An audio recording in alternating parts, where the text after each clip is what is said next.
Do you know what it feels like to hear your own children whisper that you won't make it past Christmas? To see them laugh at the very machine that keeps you breathing? I do, and I'll never forget it.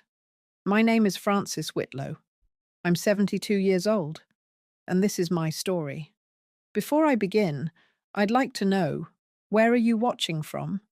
I always find comfort in hearing where people are listening, because sometimes, even in betrayal, we can find connection in each other's stories.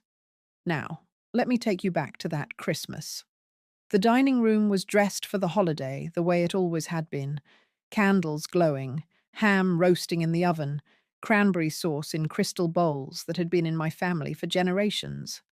My oxygen tank hummed softly beside me, its rhythm familiar, almost like background music. I tried to focus on the warmth of the lights, the smell of cinnamon, the sight of snow falling lightly outside the window. But warmth only goes so far when the people around the table treat you like you're already in the grave. I sat at the end of the table, as I always did, while my two sons, their wives, and my daughter busied themselves with laughter and chatter. At first it seemed normal: the clinking of silverware, the passing of dishes, the occasional toast. I held my fork carefully, breathing slowly through the tube in my nose, trying not to let the tank hiss too loudly. Then I caught it, a sharp chuckle from my son, Greg. He leaned close to his wife, thinking I couldn't hear. "Don't bother buying Mum a gift next year. She won't be here by then." His wife, always quick to play along, snorted into her wine glass. "Finally, some room in the house once she's gone. Imagine how much easier things will be." I froze. My fork hovered above my plate, hand trembling just slightly. I didn't look up, didn't want to give them the satisfaction of seeing the sting land. But my ears, oh, my ears caught every syllable. Then my daughter chimed in, sweet-faced, always pretending to be the dutiful child. "At least the inheritance will clear by next Christmas. Might be the first holiday we can actually enjoy without all this." She gestured vaguely at me, at the tank, at the tubes. Laughter spilled around the table. Low at first, then louder, careless. It was like listening to a pack of wolves circling, waiting for the weakest to fall. I took a sip of water to steady my hand.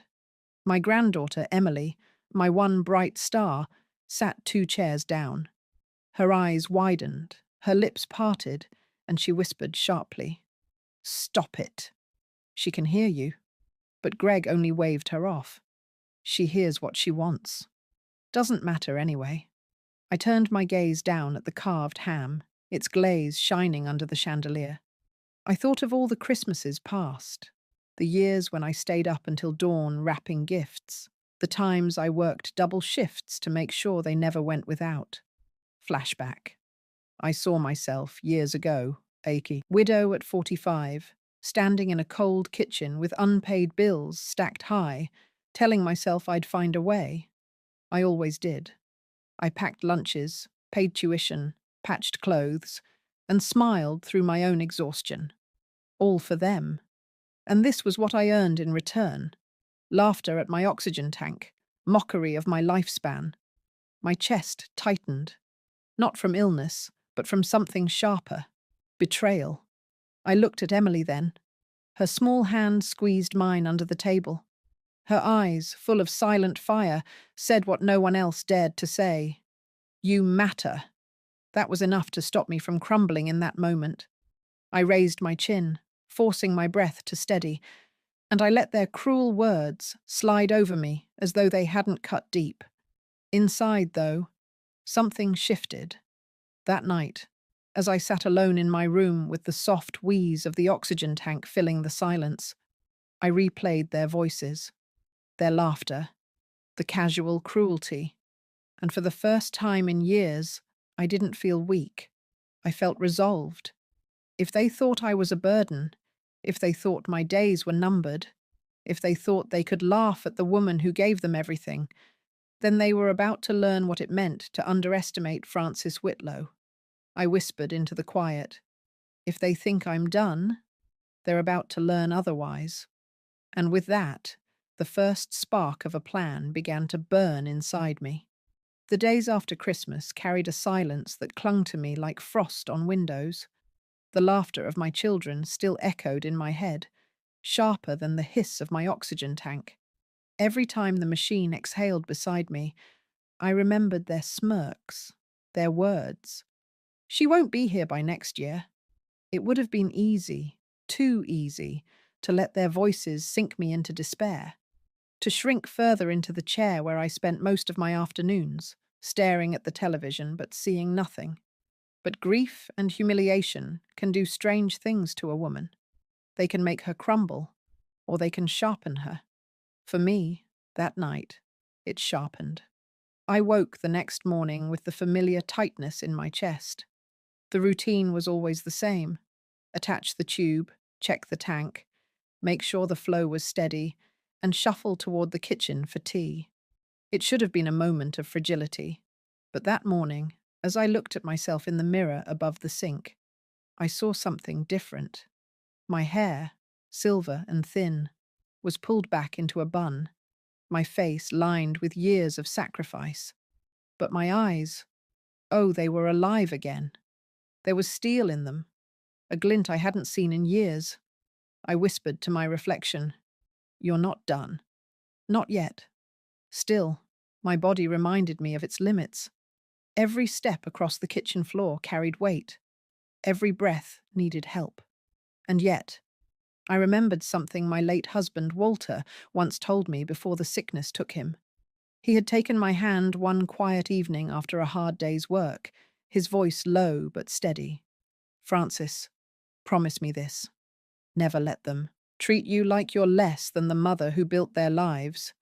You've carried too much to ever let anyone carry you like baggage."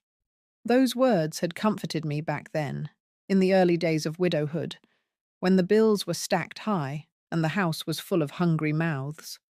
But now, decades later, they came back with a new purpose. I realized I had been letting my children carry me as though I were a burden, not a foundation. And that had to change. That week, I had a doctor's appointment. My daughter was supposed to drive me, but she claimed she had plans with the girls. I took a cab instead, gripping the handle of my tank as the car jolted over potholes.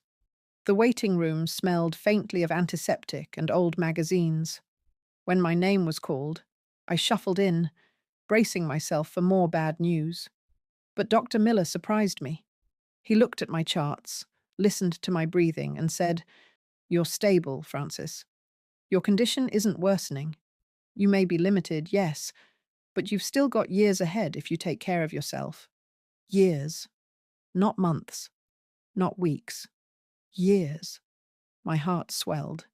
I thought of my children's smug faces at the Christmas table, their whispers that I wouldn't see another holiday. And for the first time in a long time, I allowed myself to smile. I had time. Enough to do what needed to be done. That night, I sat with a notepad on my lap. The oxygen tank hummed beside me, but I hardly noticed it anymore. Instead, I wrote out names. I wrote out memories. I wrote out the sacrifices I had made. Each tuition payment, each medical bill, each meal cooked from nothing when money was short. And then, I wrote down the cruel words from Christmas. Each line felt like a nail hammered into the coffin of my patience. By the end of the night, I knew what I had to do. It wasn't revenge. Not exactly. It was justice. Balance. If they believed I was already gone, then I would act as though I were. I would tie up the loose ends of my life, not in their favor, but in truth's favor. The next morning, I called the only person I still trusted outside of Emily, my lawyer, Mr. Harper. He had handled Walter's estate when he passed, and I had known him for decades. His voice was steady on the phone. "Francis, it's been years. What can I do for you?" I took a deep breath, the oxygen hissing as though punctuating my words. "I need to make some changes. Urgent ones." Quietly, he didn't question me. He simply asked, "When can you come in?" I answered without hesitation, "Tomorrow morning." That night, sleep didn't come easily. I lay in bed, staring at the ceiling, the glow of the streetlight outside painting pale stripes across my blanket. My heart raced, not from illness, but from anticipation. For the first time in a long time, I felt something stir inside me that was stronger than fear. Resolve. They thought I was weak. They thought I was fading. But tomorrow, I would begin proving them wrong. The following morning, the sky was a dull grey, clouds hanging low as though they knew secrets were about to be buried. I rose early, pulled on my warmest wool coat, and carefully adjusted the strap that held my oxygen tank steady at my side. My breath rattled softly through the nasal cannula, but for once, it didn't feel like a weakness. It felt like a drumbeat, pushing me forward. The cab ride to Mr. Harper's office felt longer than usual. Every bump in the road reminded me how fragile my body had become. But my mind was sharper than it had been in years. I clutched my handbag close, where I had tucked documents, account statements, and the last letter Walter ever wrote me. It wasn't evidence. It was armor. When I stepped into Mr. Harper's office, I was struck by how little had changed. Dark wood shelves sagged under the weight of legal tomes, and a grandfather clock ticked steadily in the corner. The smell of old paper and ink filled the room, grounding me in a kind of seriousness that made my resolve solidify even more. He rose to greet me, his hair whiter now than the last time I'd seen him, his glasses perched low on his nose. "Francis," he said warmly, though his eyes searched mine for answers. "It's been too long." I settled into the leather chair across from his desk. "Too long, indeed. And I'm afraid I'm not here for a social visit." He folded his hands. "Then tell me what's on your mind." I took a long breath, feeling the cool air rush through the tubes. "My children," I began, my voice steady, though my heart trembled. "They've made it clear what they think of me. They laughed at me, at my oxygen tank, during Christmas dinner. They spoke of inheritance as though I were already in the ground." His jaw tightened, but he didn't interrupt. "So," I continued, "I want to make some changes. Quietly. Thoroughly. I want everything set in place before they even know it's begun." Mr. Harper leaned back, the leather of his chair creaking. "Changes to the will?" "More than that," I said. My fingers tightened on my handbag. "The house. The accounts. All of it." He nodded slowly. "I'll need specifics." I reached into my bag and pulled out the folder of papers I'd prepared the night before. "I want the deed transferred into a trust. Not in my children's names, heaven forbid, but in Emily's. She's the only one who stood up for me. And I want a portion of my savings directed to St. Mary's Shelter. Walter and I always meant to give back someday. This will be our way." For a moment, silence filled the room, broken only by the ticking of the clock. Then Mr. Harper asked, "And your children? You're certain about cutting them out entirely?" I looked him straight in the eye. My voice didn't shake. "They've already cut me out. I'm simply returning the favor with paperwork." He began drafting documents, his pen scratching across the pages. "We'll transfer ownership of the house immediately. As for the accounts, we'll close the joint ones today. Any access they've had will be revoked." The thought made me smile, a bitter but satisfying curve of my lips. I imagined Greg waking up to find the debit card he used for his golf trips declined, or my daughter-in-law realizing her spa money had dried up. Mr. Harper paused, adjusting his glasses. "You know this will cause an uproar, Francis. Families rarely take kindly to being disinherited." I let out a short laugh, rough from years of smoke and sorrow. "Good. Let them choke on it." As I signed each document, I felt a strange calm settle over me. My hand, though shaky from age, didn't falter. With every signature, it was as though I were rewriting the story my children had already planned out for me. They wanted me gone, erased, replaced by what they thought they deserved. Instead, I was giving them something far harsher. Nothing. When the last paper was signed, Mr. Harper slid them into a folder and locked it in his drawer. "It's done," he said firmly. I leaned back, feeling lighter than I had in years. The hiss of my oxygen tank no longer sounded like chains. It sounded like victory. Before I left, Mr. Harper looked at me with a softness that almost undid me. "Francis, you're braver than you think. Most people in your situation would have surrendered by now." I shook my head. "I'm not brave. I'm just tired of being underestimated." He nodded once, a quiet acknowledgement of a battle well begun. That evening, back in my small living room, I sat with Emily. She'd come by to bring me dinner, her eyes full of warmth that reminded me there was still good in family, just not in the ones who shared my blood. "Grandma," she said gently, "why are you smiling?" I reached for her hand, squeezing it. "Because, my dear, today I took back what they thought they'd already stolen, and tomorrow I'll take back even more." She didn't press for details. She simply hugged me, her cheek against mine, and whispered, "You're stronger than they'll ever know." And for the first time in a long while, I believed it.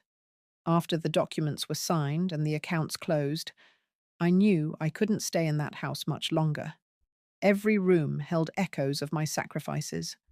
The kitchen, where I had stretched pennies into meals, the hallway where I hung their school photos, the bedroom where Walter once held me after long days.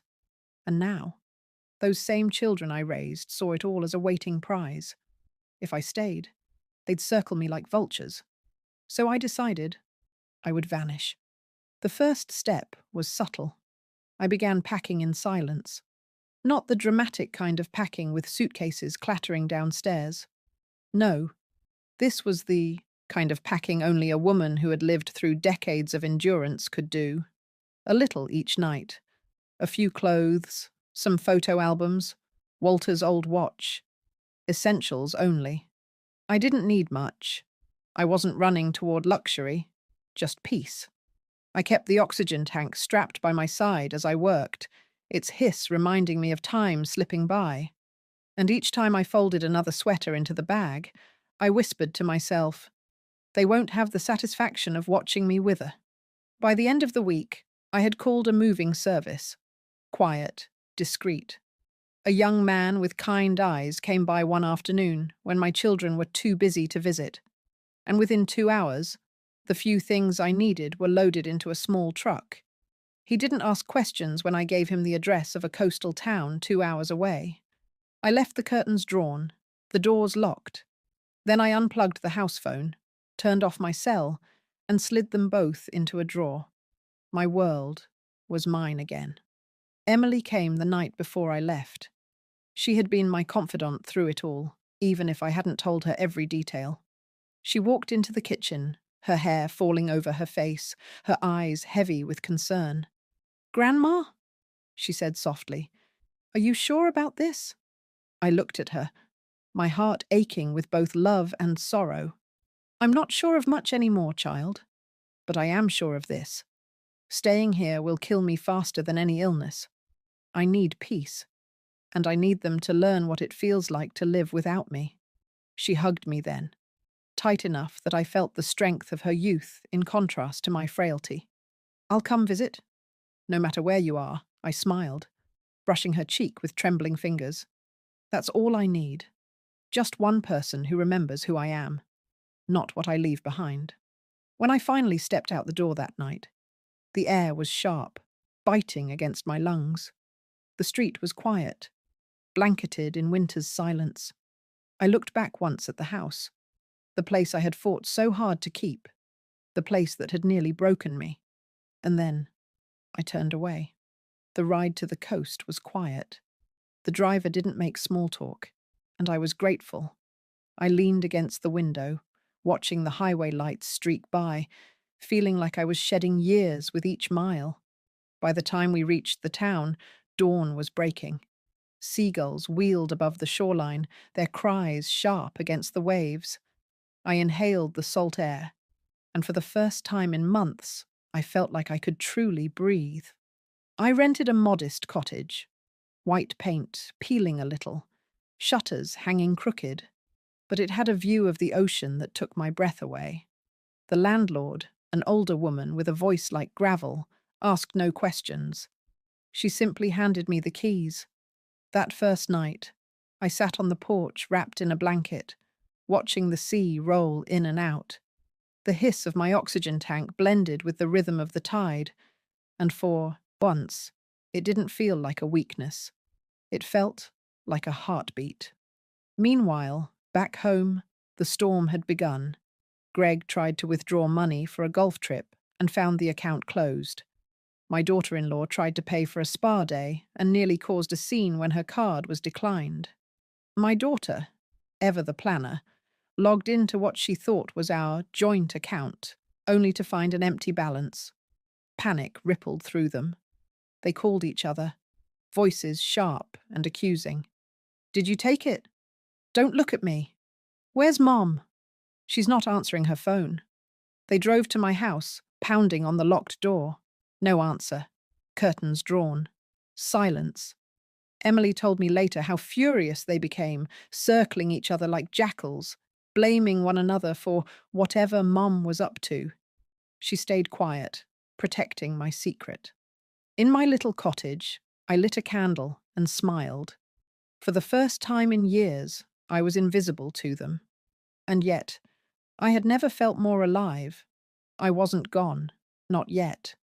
But to them, to the ones who laughed at me, dismissed me, reduced me to a tank of air, I was already a ghost. And ghosts, as they would soon discover, can haunt in ways the living never could. It had been nearly 6 weeks since I slipped away to the coast. 6 weeks of salt air, quiet mornings, and evenings where the only sound was the ocean rolling in steady waves. I had begun to heal. Not my lungs. No, those were beyond mending. But my spirit. But back in the town I had left behind, the storm was gathering. Mr. Harper had called my children, summoning them to his office for what they assumed was the inevitable, the reading of my will. They hadn't heard from me in weeks, hadn't seen me, hadn't been able to reach me. In their minds, I was gone. And perhaps, in a way, I was. They arrived that morning dressed in black and grey, as though they were attending a funeral. My son Greg in a dark suit that didn't quite fit his growing belly. My daughter Cynthia, with her lips pursed tight, wearing pearls she hadn't earned. And of course, Greg's wife, heels clicking, face painted with an expression of false grief that would have been laughable if it weren't so insulting. Emily was there too, sitting quietly in the corner, her hands folded in her lap. She knew the truth, but she played along, her face composed. Mr. Harper welcomed them into his office. "Thank you for coming. I know this isn't easy." Greg sighed loudly. "Let's just get this over with. We all know what's coming." Cynthia smirked. "Yes, let's. Some of us have lives to return." To the arrogance of their words cut through the room like broken glass. They weren't mourning. They were hungry. Mr. Harper opened the folder on his desk. The crackle of paper echoed in the silence. He cleared his throat. "As executor of Frances Whitlow's estate, it is my duty to inform you of her final wishes." Greg leaned back, smirking. Finally. But the smirk didn't last. Mr. Harper began to read, his voice firm and deliberate. "To my children, Greg and Cynthia, and to their spouses, you have been removed as beneficiaries of my estate." The words fell like stones into the room. Greg's face went red. "What?" "That's impossible," Mr. Harper continued, unbothered by the outburst. "The house located at 214 Maple Lane has been transferred into trust, with sole ownership belonging to my granddaughter, Emily Whitlow." Cynthia gasped, her hand flying to her pearls. "She can't do that." "And," Mr. Harper went on, "a portion of Frances's financial assets have been directed to St. Mary's Shelter in memory of her late husband, Walter Whitlow." Greg slammed his fist onto the desk. "You're lying." "She would never. She knows we need that money. She knows." Mr. Harper adjusted his glasses calmly. "It's all here, in her signed documents.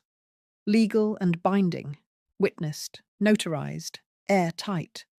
The silence that followed was thick with shock. My children sat frozen, their faces twisted in disbelief, their carefully laid plans crumbling around them. And then, just as Mr. Harper was about to close the folder, I stepped into the room. The hiss of my oxygen tank announced me before my voice did.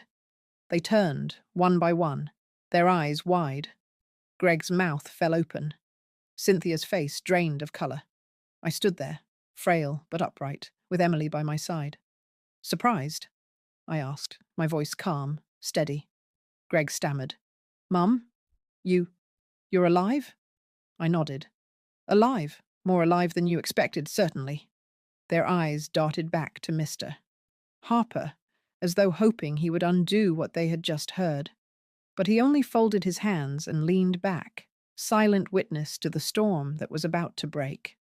I walked slowly toward the desk, the wheels of the tank rattling softly across the floor. Each step was a statement, each breath a defiance.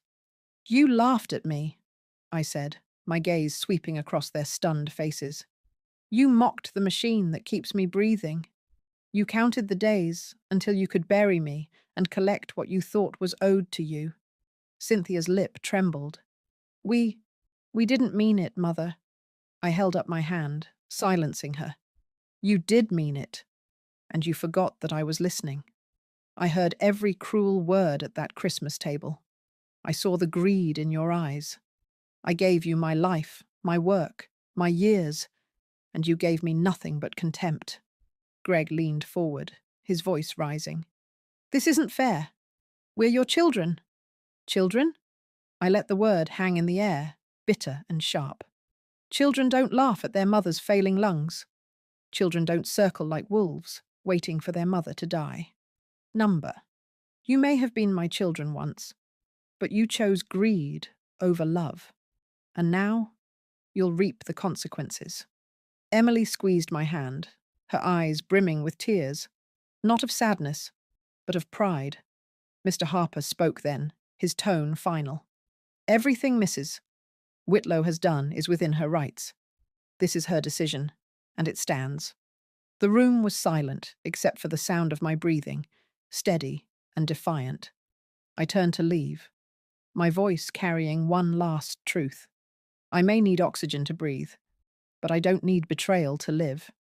And with that, Emily and I walked out, leaving them in the ruins of their own expectations.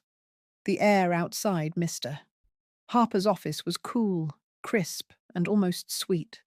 My lungs still strained with every breath, but each inhale felt like triumph. Emily walked beside me, steadying my arm as we made our way down the steps. Behind us, the muffled sound of raised voices spilled through the office door. Greg shouting, Cynthia crying, my daughter-in-law hissing like a cornered cat. I didn't turn back. I'd spent too many years looking over my shoulder, waiting for gratitude that never came. But their fury didn't end in that office. The very next day, my phone, which I'd left untouched in the drawer, lit up with dozens of missed calls and voicemails. Emily checked them for me, shaking her head as she scrolled. "Listen to this one," she said, pressing play. Greg's voice thundered through the speaker. "Mum, what the hell have you done? You've ruined us. That house was supposed to be ours, our future. You're not thinking straight. Call me back and fix this." Another message, Cynthia this time, her voice brittle with desperation. "Mother, please, this isn't you. People are manipulating you. You're sick. You don't know what you're doing. You can't just cut your own children out like this." And then my daughter-in-law, venom sharp in every syllable.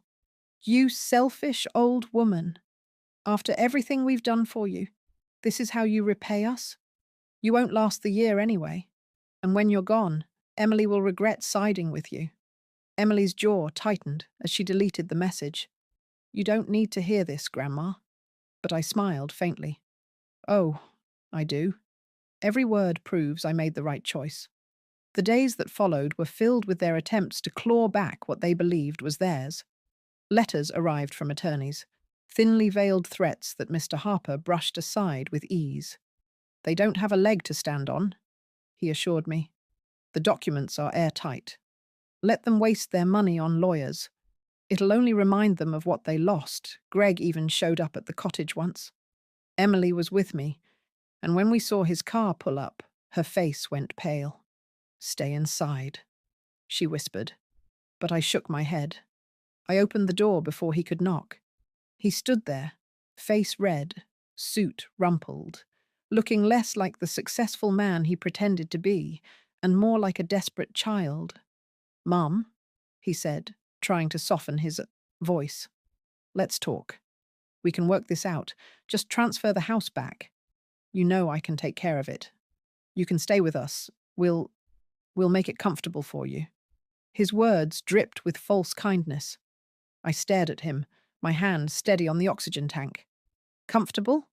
The only comfort I need is knowing my life's work isn't wasted on ungrateful hands. You made your choice at Christmas when you laughed at me. I'm only honoring it. He opened his mouth to argue, but Emily stepped forward, her voice sharp. "Leave, Uncle Greg. You don't belong here." His face twisted, but he turned, muttering curses under his breath as he stalked back to his car. That night, I sat on the porch again, watching the waves. Emily brought me tea, her presence a balm to my battered heart. "They're never going to forgive you," she said softly, almost as if it were a warning. I looked at her, my eyes catching the reflection of the moonlight. "And I'll never forgive them. We're even." She smiled sadly, but then her expression softened. "I'm proud of you, Grandma.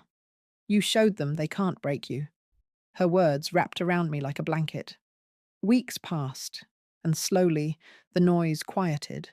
The calls stopped. The letters dwindled. It became clear to them that there was no undoing what had been done. Meanwhile, I found something I hadn't felt in years: peace. I planted herbs in a little box outside the cottage window. I learned the rhythm of the tides, the way the sun dipped below the horizon in a wash of gold and purple. Emily visited every weekend, bringing stories from her life, her laughter filling the small rooms with warmth. And though my health didn't improve, my spirit did.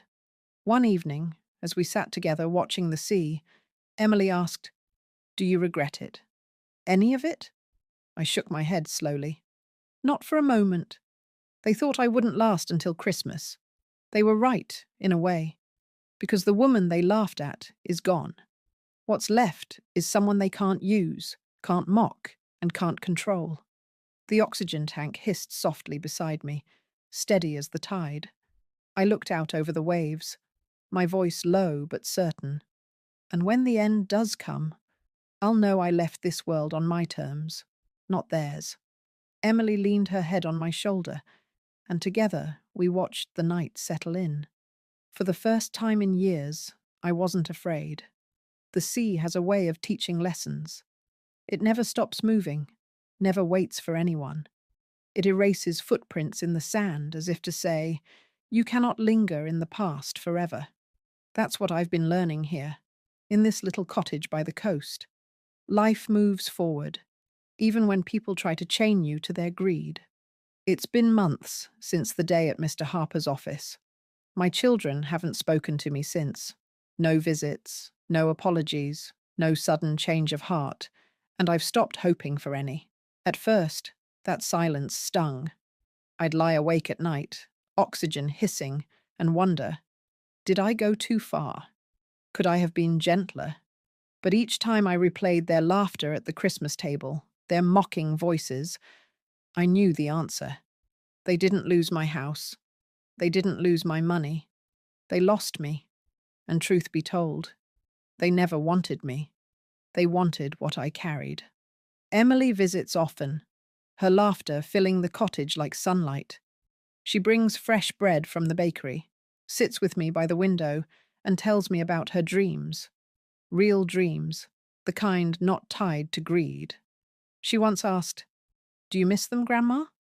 I thought long and hard before answering. Finally, I said, "I miss who I thought they were, but I don't miss who they became."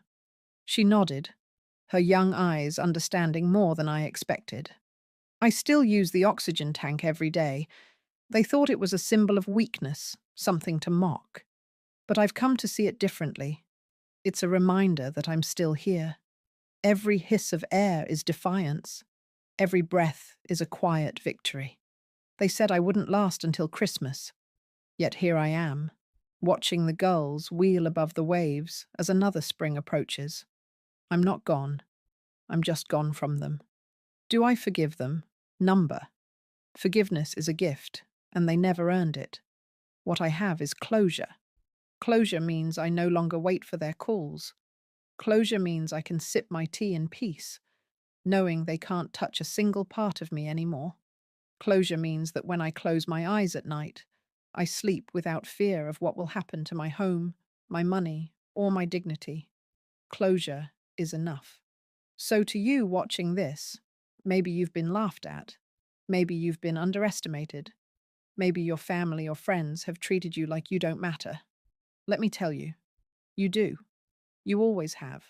Never let them write your ending for you. Write your own. And now I'll ask, just as I did in the beginning, where are you watching from? Share it with me. Because even if betrayal isolates us, even if family fails us, we can still build new connections. We can still matter to one another. This was my story, not of forgiveness, but of freedom.